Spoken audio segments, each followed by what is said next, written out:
Hello दोस्तों, আপোনালোকে কেনেকুৱা আছে? নিশ্চয় আপোনালোকৰ ভাল আছে। আজি এই ভিডিঅ'ত আমি ডিছকাছ কৰিম যে যদি আপোনাৰ জীৱনত সফল হ'বলৈ মন যায় তেন্তে আপুনি নিশ্চয় আপোনাৰ এক্সামত নিশ্চয় আপুনি ফেইল হৈছে বা বিভিন্ন কামত আপুনি ফেইল হৈছে। যদি আপুনি ফেইল নাই হোৱা তেন্তে আপুনি বহুত মিষ্টেক কৰিছে।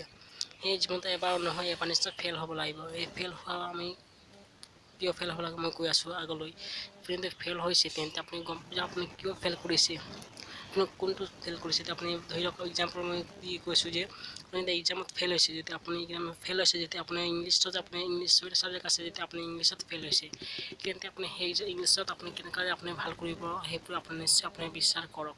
আপুনি সেইটো আপুনি কেনেকৈ ভাল কৰিব, ইংলিছতকৈ আপুনি কেনেকৈ ভাল হ'ব সেইটো আপোনালোকে নিশ্চয় আপুনি ভাল কৰক। ইংলিছত আপুনি কিয় ফেইল হৈছে, আপুনি কিয় বেয়া কৈছে ইংলিছটোত, তেতিয়া আপোনাৰ নিশ্চয় আপুনি গম পায় যে আপুনি ভালকৈ নপঢ়াৰ কাৰণে, আপুনি ভালকৈ নুবুজাৰ কাৰণে, আপুনি সেইভাৱে কনচেপ্টটো নুবুজাৰ কাৰণে আপুনি কি হয় আপোনাৰ অসমীয়া মিডিয়ামত পঢ়া ল'ৰা ছোৱালী বোলে কিয়ক আমি হিন্দী ভালকৈ নাজানো বা ইংলিছ ভালকৈ ক'ব নোৱাৰোঁ।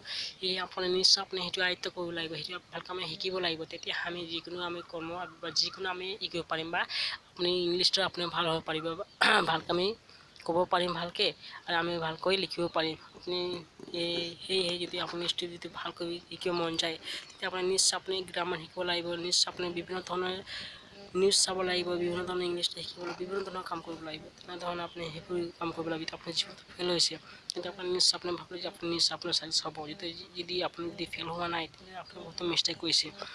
এই ফেইল হ'ব লাগে, নিশ্চয় আপুনি ফেইল হ'লে আপুনি কি হয় নিশ্চয় সেইটো আপুনি গম পাব যে আপুনি কিয় ফেইল কৰিছে। মই নাই এবাৰ ফেইল কৰিছোঁ, মই নিশ্চয় আপোনাৰ 10বাৰ আৰু 9বাৰ আছে সেই 9বাৰ মই কোচিছ কৰিম বা সেইবোৰ 9বাৰ ট্ৰাই কৰিম।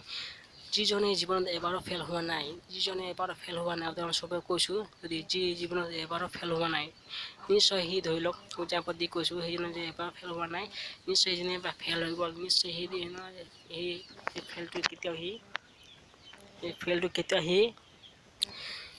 ফেইল হৈছে, সেই ফেইলটোত সেই নিশ্চয় নিজকে নিজ ব্যক্তি বুলি ভাবিব আৰু নিশ্চয় গুচ্ছাটো নিজৰ ছেট হোৱাটো নিশ্চয় আপুনি কেতিয়াও এটি আয়ত্ব কৰিব নোৱাৰিব আৰু সি নিজে কণ্ট্ৰল কৰিব নোৱাৰে আৰু সি বিভিন্ন অলাগতীয়া কাম কৰিবলৈ চেষ্টা কৰিব।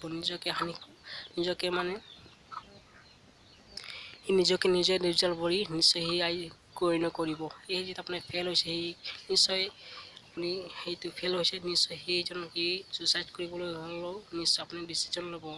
সেই যদি আপুনি যদি ফেইল হৈছে নিশ্চয় আপুনি গম পাব মই ফেইল হৈছোঁ, এবাৰ নহয় এবাৰ পাছ কৰিমেই, নিশ্চয় মই পাছ কৰিম।